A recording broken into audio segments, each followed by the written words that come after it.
નમસ્કાર દર્શક મિત્રો, આપ જોઈ રહ્યા છો દીવ 24/7 ન્યૂઝ। શું જોઈએ આજના મહત્વના સમાચાર દીવથી। કેન્દ્ર શાસિત પ્રદેશ દીવના ખોખલા એસટી બસ સ્ટેન્ડ સામે સર્જાયો અકસ્માત। ઇકો કાર અને એસટી બસ વચ્ચે સર્જાયો અકસ્માત। રોડનું કામ ઘણા સમયથી ચાલુ હોય છે તે એસટી બસ રોંગ સાઈડથી આવી રહી હતી। ઉનાથી દીવ એસટી અને ઇકો કારમાં સવાર ડ્રાઈવરને ઈજા પહોંચી। અન્ય ઇકો કારમાં સવાર બે મુસાફરોને સામાન્ય ઈજા।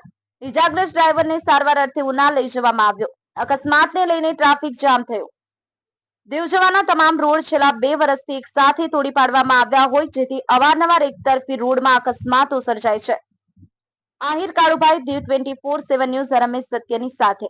આપની આસપાસ બનતી ઘટનાના સમાચાર જોવા માટે દીવ 24/7 ન્યૂઝને લાઇક કરો, શેર કરો અને સબસ્ક્રાઇબ કરો।